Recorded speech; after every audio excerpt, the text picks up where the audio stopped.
Para pengusaha baik pria serta wanita telah berkumpul dalam ruang ballroom hotel yang dihiasi dengan lampu serta bunga. Aneka minuman serta makanan enak semuanya juga telah tersedia. Para pengusaha itu saling berbincang serta berbaur baik pria serta wanita. Velia juga bergabung menunjukkan pesona dalam dirinya demi sebuah rencana. Velia, ku dengar perusahaanmu dalam krisis, ucap Sandra. Hanya masalah sedikit, sahut Velia. Aku heran denganmu. Bisa-bisanya kamu menikah dengan pria yang tidak berguna seperti Hito, ucap Sandra bernada ejekan. Velia hanya menyunggingkan senyum. Begitulah Sandra. Setiap bertemu selalu saja mencari gara-gara dengan Velia.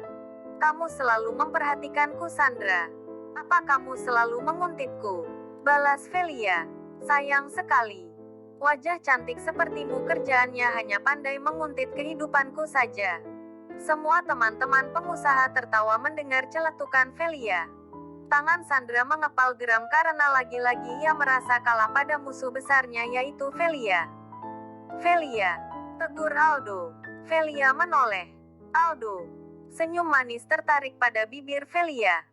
Pria tampan dan mapan anak dari pebisnis besar tengah menyapa dirinya. Aldo Chris seorang pemuda memiliki tubuh tinggi, mata hitam pekat, berhidung mancung serta bibir kemerahan. Jangan lupakan otot-otot kekar di balik jas mahal yang pria itu kenakan. Aldo Chris saat ini terkenal dan tengah digandrungi oleh banyak wanita termasuk Velia. Halo, sayang. Aldo mengecup pipi Velia dan nyaris membuat wanita itu kaget. Kamu? Kaget Velia. Aldo terkekeh. Bukankah kita pacaran? Aku bukan pacarmu, sangkal Velia. Tidak ada yang berani mencemooh perbuatan Aldo pada Velia maupun sebaliknya. Aldo pria berkuasa dan siapapun yang mencoba untuk mencibir, maka dipastikan hidupnya akan sengsara. Ikutlah denganku, pinta Aldo dengan mengulurkan tangannya. Kemana? Tanya Velia. Ke tempat di mana kamu akan merasa senang sayang, jawab Aldo. Velia menganggukkan kepala tanda mengiyakan. Uluran tangan Aldo ia sambut dengan sukacita. Ini kesempatan bagi Velia untuk memanfaatkan Aldo agar membantu perusahaannya yang sedang krisis. Aldo membawa Velia keluar dari ballroom hotel menuju mobil mewahnya. Pria itu mengemudikan mobil menuju bar mewah kota B.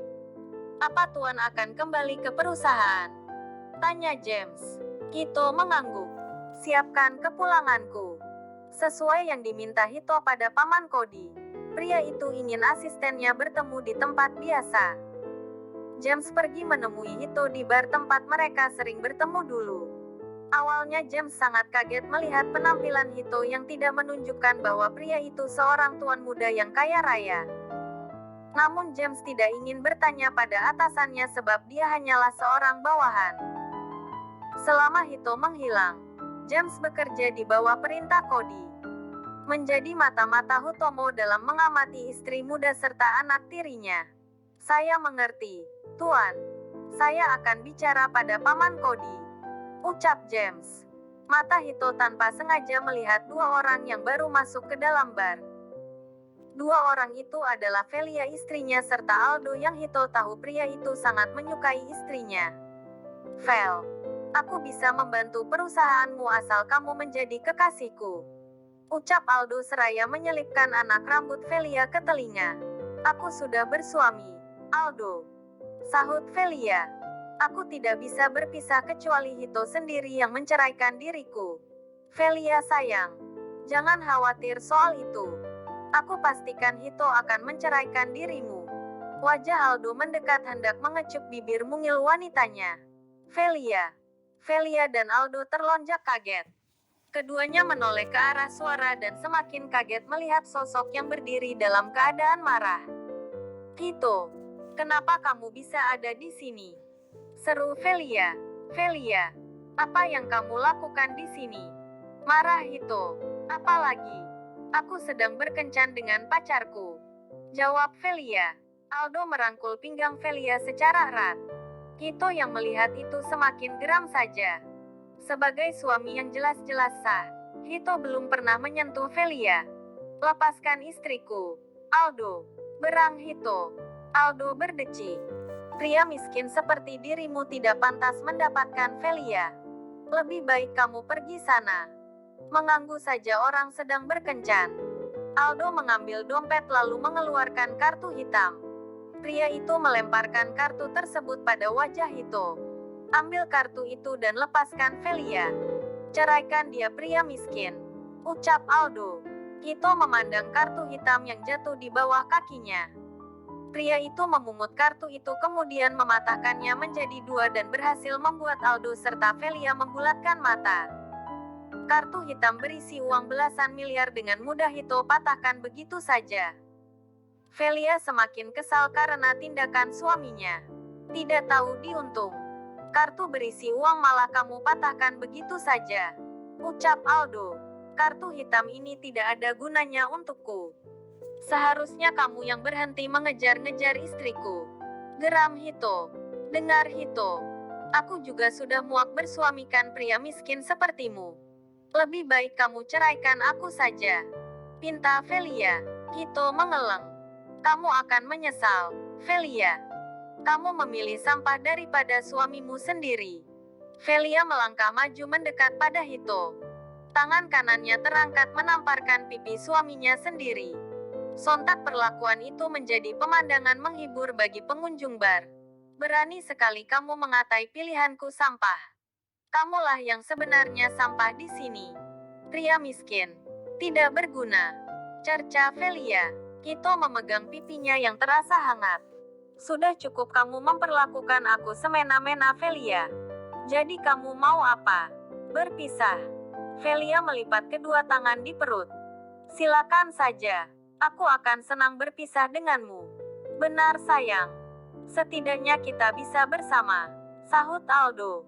Velia, dalam sekejap aku bisa menghancurkan pacar barumu itu. Kemarilah. Pulang bersamaku. Aku akan melupakan kejadian ini, ucap Hito yang masih ingin memberi istrinya kesempatan. Velia berdecak. Tidak sudi aku untuk bersamamu. Aku jijik padamu. Hito semakin geram akan ucapan Velia yang selalu menghinanya. Hito menunjuk kedua wajah yang saat ini tengah memandang dirinya lemah dan tidak berdaya. Kita lihat Velia. Sekalipun kamu memohon dan merangkak di bawah kakiku, aku tidak akan pernah kembali padamu, ucap Hito geram sembari melangkah menuju pintu keluar dengan ikuti oleh James. Hito mengumpat kata-kata kasar setelah keluar dari bar. Pria itu sakit hati lantaran Velia menghina serta memilih Aldo daripada dirinya. Hanya karena harta saja, istrinya rela berbuat demikian. James, aku minta padamu untuk mengulingkan perusahaan CC Corp malam ini juga, perintah Hito. Buat mereka jatuh miskin dan tidak punya apa-apa. James mengangguk. Baik, Tuan. Sesuai permintaan. Malam ini juga perusahaan itu akan bangkrut. Perusahaan ayah Aldo tidak ada apa-apanya bagi keluarga Hutomo. Perusahaan itu bahkan hanya secuil saja dari harta kekayaan yang Hutomo miliki. Apalagi sekarang Hito sudah sangat kaya atas saham-saham yang pria itu beli. Otomatis kekayaan yang ia miliki sangat tidak berbanding atas kekayaan yang Aldo miliki. Sebuah kecupan manis mendarat di bibir Velia. Tanpa ragu dan rasa bersalah sama sekali terhadap suaminya, Velia terang-terangan selingkuh dan mengkhianati Hito. Demi sebuah harta agar tidak jatuh miskin, wanita itu memilih batu kerikil daripada berlian yang jelas-jelas begitu mencintai serta menyayangi dirinya. Aku masuk dulu. Kamu hati-hati menyetirnya, ucap Velia. Bisakah kita menghabiskan waktu malam ini berdua? Aldo menyosor ceruk jenjang Velia, memberi bekas merah pada kulit nan putih. Velia mendorong kepala Aldo pelan. Jangan sekarang. Nanti setelah aku berpisah dari pria miskin itu. Aku sudah tidak tahan lagi. Velia. Aldo menarik kepala Velia mendekat. Mendaratkan kecupan membius pada bibir wanita itu. Keduanya saling mencecap, membelit hingga bertukar selaiva. Sudah, Aldo. Ini sudah malam, ucap Velia. Pria itu mengembuskan napas sebab belum bisa meniduri Velia. Baiklah, Aku akan tahan. Kecupan di pipi Velia berikan agar kekasih barunya tidak marah dan pulang dengan rasa bahagia. Sungguh Velia sangat tega pada Hito. Suaminya sendiri tidak diperbolehkan menyentuh dirinya. Tetapi orang lain malah ia izinkan untuk berbuat hal lebih. Semoga mimpi indah sayang. Ucap Aldo sesaat Velia telah keluar dari dalam mobil dan melambaikan tangannya. Mobil melaju meninggalkan area perumahan. Velia masuk setelah penjaga rumah membukakan pintu gerbang. Apa Hito sudah kembali? Tanya Velia pada satpam. Belum nyonya. Jawab satpam. Bibir Velia tertarik dengan sebuah decakan remeh. Semoga saja dia tidak pernah kembali ke rumah ini. Setidaknya aku akan bebas dari pria miskin itu. Brak. Gebrakan meja tidak dapat dihindari ketika sebuah telepon mengatakan perusahaan dalam keadaan krisis dan berujung pada kebangkrutan. Investor menarik semua sahamnya dan proyek-proyek kerjasama dengan perusahaan Hutomo terhenti. Tanya Liam pada seseorang di balik telepon. Bruk. Ponsel terjatuh dari genggaman tangan dan pria itu terduduk di sofa dengan memegang kepala yang tiba-tiba berdenyut.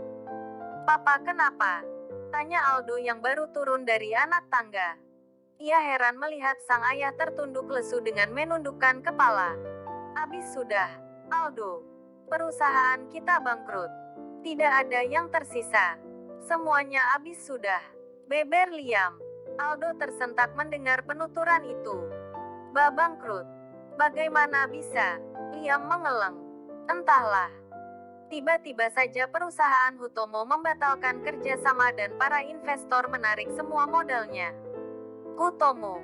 Padahal kita tidak ada menyinggung perusahaan dan kerjasama kita transparan. Ucap Aldo. Papa tidak tahu. Sahut Liam yang sangat pusing memikirkan masalah yang menimpanya.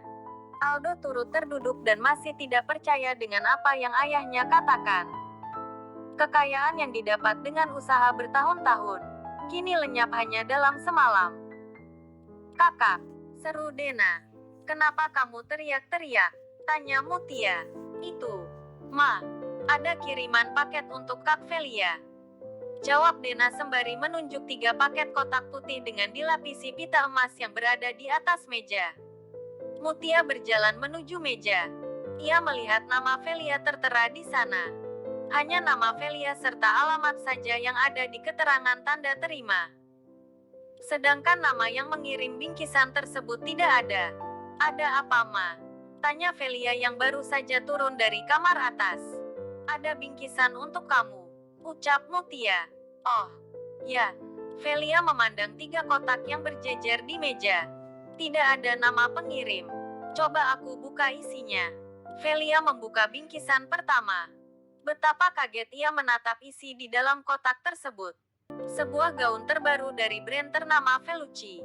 Gaun Vellucci. Kaget Velia. Dena serta Mutia juga turut kaget karena Velia mendapat gaun terbaru yang harganya sangat fantastis. Tanpa membuang waktu, Velia membuka kotak kedua serta ketiga. Tas serta sepatu. Velia berteriak saking senangnya. Ini beneran brand dari Vellucci. Beruntung sekali kakak, ucap Dena. Siapa yang mengirim ini semua? Tanya Mutia. Pasti Aldo yang mengirimkan ini semua. Jawab Velia. Pria itu memang pantas untuk bersamamu, Velia. Daripada Hito yang tidak ada pekerjaan dan hanya menumpang saja. Sambung Mutia. Apa Hito belum kembali? Tanya Velia yang ingat akan suaminya. Dia tidak kelihatan. Hito memang tidak ada di rumah. Mungkin dia pergi dan tidak mau kembali. Sahut Dena. Bagus kalau begitu. Mama sangat benci melihat tampangnya. Tambah Mutia. Aku tidak peduli pada Hito. Malam ini aku akan memakai semua barang ini untuk acara pertemuan keluarga Andreas. Kata Velia. Malam ini, kakak akan jadi pusat perhatian. Sahut Dena. Velia mengirim pesan kepada Aldo dengan maksud mengucapkan terima kasih. Wanita itu tidak tahu saja jika Aldo sudah bangkrut dan tidak memiliki apa-apa lagi. Apa gaun yang kamu pakai semuanya keluaran Vellucci? Tanya seorang wanita sepupu jauh Velia. Tentu saja. Kamu pasti bisa membedakan yang mana asli dan yang mana palsu, ucap Velia. Velia beserta keluarganya menghadiri pertemuan keluarga besar Andreas di salah satu rumah mewah kerabatnya. Aku dengar perusahaanmu krisis. Dari mana kamu mendapatkan gaun itu? Seorang kerabat pria bertanya. Jangan bilang kamu menggoda pria kaya. Secara suamimu tidak punya pekerjaan. Semuanya tertawa mendengar celetukan pria itu. Velia serta keluarganya merasa dipermalukan karena Hito. Siapa yang kamu bilang tidak punya pekerjaan? Suara bariton terdengar dari pintu depan. Sosok pria bermata coklat, hidung mancung serta rahang tegas dengan tinggi badan serupa model catwalk. Tubuhnya sedikit kurus karena selama ini kurang menjaga pola makan. Hito, kaget Velia. Velia kaget sebab suaminya berpenampilan rapi. Mengenakan jas hitam, sepatu pantofel mengkilap serta tatanan rambut yang disisir ke belakang. Wanita itu baru menyadari jika Hito sangat tampan. Semuanya merasa tidak percaya jika pria yang melangkah masuk adalah pria sama yang selalu diperlakukan sebagai pelayan. Wah, Velia, kamu sampai mendandani Hito seperti ini. Apa kamu malu? Suamimu hanya memakai kaos lusuh, ucap seorang pria kerabat Velia. Siapa yang kamu bilang memakai pakaian lusuh? Aku. Tunjuk Hito pada dirinya sendiri. Lihat setelan yang kamu kenakan. Harganya cuma sekitar 5 juta saja. Apa kamu bilang? Ini buatan brand Moza, ucap pria itu. Hito tertawa. Moza, pakaianmu hanya tiruan saja. Jangan mencoba untuk membodohiku. Hito, kamu apa-apaan? Jangan buat malu aku, ucap Velia geram. Aku mengatakan fakta saja, sahut Hito. Mutia berjalan mendekat pada Hito. Menantu kurang ajar. Berani sekali kamu menghina kerabat suamiku. Mutia mengangkat tangan ke atas hendak memukul Hito. Tetapi sayang, tangannya dicengkeram terlebih dahulu. Jangan pernah untuk mendaratkan kembali tanganmu pada pipiku. Hito mencengkeram tangan Mutia hingga wanita itu merasakan sakit. Lepaskan aku, pinta Mutia. Hito melepas tangan mertuanya dengan kasar. Aku hanya mengatakan fakta saja. Baju-baju yang dikenakan oleh para kerabat di sini semua palsu, kecuali baju istriku. Kamu tidak mampu membeli gaun ini untukku. Kekasihku yang memberikannya, ungkap Velia.